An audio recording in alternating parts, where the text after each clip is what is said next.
पूज्यपाद योगी आदित्यनाथ जी महाराज।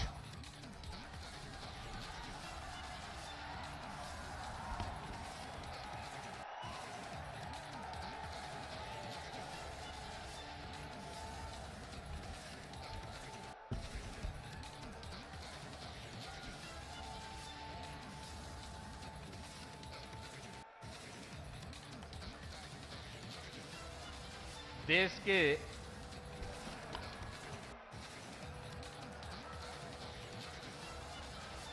यशस्वी प्रधानमंत्री और दुनिया के सबसे लोकप्रिय राजनेता आदरणीय श्री नरेंद्र मोदी जी मंच पर उपस्थित जूना अखाड़ा के आचार्य महामंडलेश्वर पूज्य स्वामी अवधेशानंद गिरी जी महाराज, पूज्य स्वामी कैलासानंद ब्रह्मचारी जी महाराज, पूज्य संतजन सदगुरु श्री रितेश्वर जी महाराज, इस संपूर्ण कार्यक्रम के आयोजक आचार्य श्री प्रमोद कृष्णम जी, देश के अलग अलग कोने से उपस्थित सभी पूज्य संतजन और आदरणीय प्रधानमंत्री जी के स्वागत के लिए, अभिनंदन के लिए संभल, अमरोहा, मुरादाबाद और आसपास के जनपदों से सभी उपस्थित बहनों और भाइयों, आज आदरणीय प्रधानमंत्री जी का भगवान विष्णु के 200वें अवतार की जो ये भावी भूमि होने जा रही है, संभल जनपद में आगमन हुआ है। इस अवसर पर आदरणीय प्रधानमंत्री जी का मैं उत्तर प्रदेश वासियों की ओर से हृदय से स्वागत करता हूं, अभिनंदन करता हूं।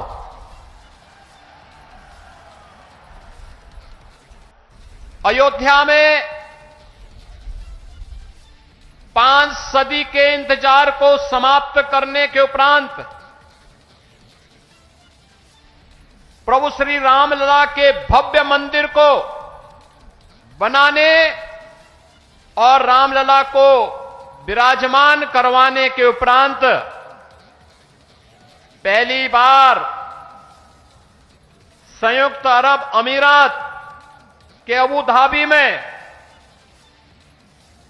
भगवान श्री नारायण के ही भव्य मंदिर के भव्योद्घाटन कार्यक्रम के उपरांत आदरणीय प्रधानमंत्री जी का आगमन इस संभल जनपद में हुआ है।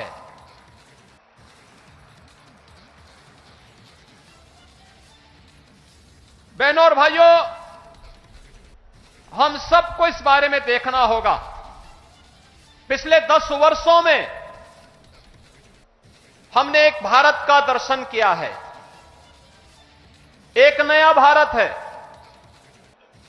जिस नए भारत में हर नागरिक को सुरक्षा भी है और राष्ट्र को समृद्धि के नए सोपान तक पहुंचाने का संकल्प भी है। जिस नए भारत में युवाओं की आजीविका की व्यवस्था भी है, तो भारत की आस्था का सम्मान भी है। आस्था का सम्मान किस रूप में? काशी में काशी विश्वनाथ धाम, अयोध्या धाम में रामलला का पुनः विराजमान होना, केदारपुरी और बद्रीनाथ धाम का पुनरुद्धार का कार्य संपन्न होना, महाकाल में महालोक की स्थापना होना, ये वह नए भारत की तस्वीर है जिस नए भारत में हर युवा की आजीविका की गारंटी भी है और आपकी आस्था की भी गारंटी है। यही मोदी की गारंटी है। भाइयों बहनों, ये आस्था का सम्मान जिन लोगों ने आस्था के साथ लगातार खिलवाड़ किया, वे न आजीविका ही दे पाए और न भारत की आस्था को ही सम्मान दे पाए। आज तो भारत की विरासत भी सम्मानित होती है वैश्विक मंच पर। जब योग को वैश्विक मान्यता मिलती है और 21 जून की तिथि को दुनिया के लगभग 200 देश एक साथ जब भारत के अंदर किसी एक स्थान पर प्रधानमंत्री मोदी जी के नेतृत्व में करोड़ों भारतीय योग की इस विधा के साथ जुड़ते हैं, तो दुनिया के 200 से अधिक देश भी भारत की ऋषि परंपरा के इस प्रसाद के साथ जुड़ते हैं। कुंभ का आयोजन यूनेस्को के द्वारा मानवता के मूर्त सांस्कृतिक धरोहर के रूप में से मान्यता देना हो, या फिर अबू धाबी में भी किसी हिंदू मंदिर का होना जो कभी कल्पना थी, आज वह साकार हो रही है। यही नहीं, भारत के अंदर जो पहले असंभव था, आज वो संभव हुआ है। जो पहले नामुमकिन था, आज मुमकिन हुआ है। और वह इसलिए हुआ है क्योंकि आपके पास एक यशस्वी नेतृत्व है जो भारत को समझता भी है, भारत को यशस्वी नेतृत्व भी देने की क्षमता रखता है, और वह यशस्वी नेतृत्व वैश्विक मंच पर भी पूरी मजबूती के साथ भारत के गौरव और भारत के सम्मान को बढ़ाता है। और ये हम सब इस बात के लिए गौरवान्वित महसूस करते हैं जब प्रधानमंत्री मोदी जी का सम्मान दुनिया के मंच पर होता है। पूरी दुनिया उन्हें आशा भरी निगाहों से देख रही है। जिसके लिए भारत भारत कहलाता था, आज आजादी के बाद पहली बार 140 करोड़ की आबादी का भारत इस चीज को महसूस कर रहा है। आज सीमाएं सुरक्षित हुई हैं, तो भारत के अंदर भी हर तबके का व्यक्ति अपने आप को सुरक्षित महसूस करता है।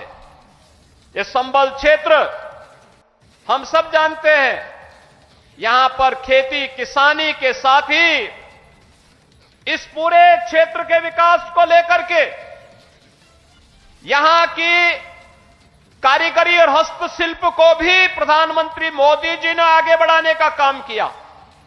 पीएम विश्वकर्मा योजना के माध्यम से जो पहले यहां पर तकनीक नहीं थी, आज कॉमन फैसिलिटेशन सेंटर बना करके संभल जनपद के अंदर भी बटन बनाने की परंपरागत व्यवस्था को नई तकनीक के साथ जोड़ करके वन डिस्ट्रिक्ट वन प्रोडक्ट और पीएम विश्वकर्मा के माध्यम से आज वह भी वैश्विक मंच पर चीन को प्रतिस्पर्धा दे रहा है। मुरादाबाद का ब्रास का आइटम हो या अमरोहा का ढोलक, यह एक नई पहचान के साथ आगे बढ़ रहा है। ये चीजें पहले भी थीं, लेकिन जिस निराशा और हताशा में थी, आज इस नए भारत में एक गरीब को मकान भी मिल रहा है, तो इंफ्रास्ट्रक्चर के बड़े बड़े कार्य भी हो रहे हैं। संभल जनपद में गंगा एक्सप्रेसवे पूरी मजबूती के साथ बन रहा है और यहां पर औद्योगिक क्लस्टर भी विकसित होने जा रहा है। आने वाले समय में संभल से प्रयागराज की दूरी, और 2025 में जब प्रयागराज कुंभ होगा, हमारा प्रयास होगा, उस समय डबल इंजन सरकार का प्रयास है कि उस समय प्रयागराज में गंगा एक्सप्रेसवे से पश्चिमी उत्तर प्रदेश और देश के अन्य भागों के लोग प्रयागराज पहुंचे। प्रयागराज की दूरी को न्यूनतम करने की दिशा में यह एक नया प्रयास प्रारंभ हो रहा है और गंगा एक्सप्रेसवे इसके लिए आपके लिए तैयार होने जा रही है।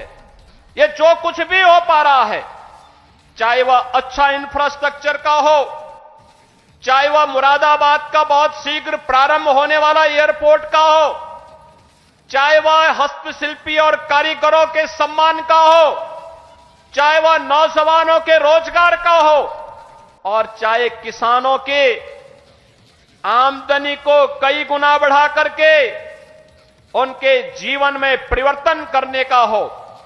ये सभी कार्य ये नए भारत की एक नई पहचान बन रहे हैं और ये संभव हुआ है आदरणीय प्रधानमंत्री जी के यशस्वी नेतृत्व के कारण।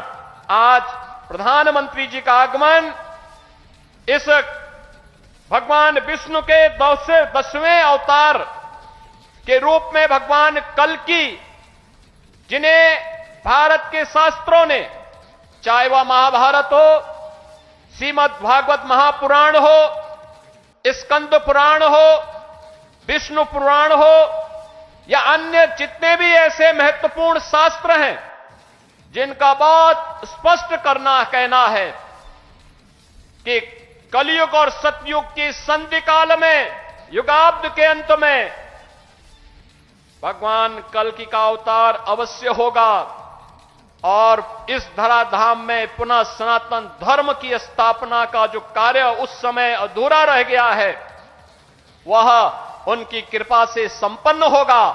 तो ये मान करके चलिए कि अयोध्या धाम में रामलला के विराजमान होने के बाद प्रधानमंत्री जी ने जो शुरुआत की है यह वहां से उसकी शुरुआत है और यह होकर के रहेगा। आज आदरणीय प्रधानमंत्री जी शिला रखने के लिए स्वयं इस कल्कि धाम के इस आयोजन में यहां पर उपस्थित हुए हैं। मैं आप सभी श्रद्धालुजनों से, प्रदेशवासियों की ओर से आदरणीय प्रधानमंत्री जी का संबल जनपद की इस धरती पर हृदय से स्वागत करता हूं, अभिनंदन करता हूं। धन्यवाद।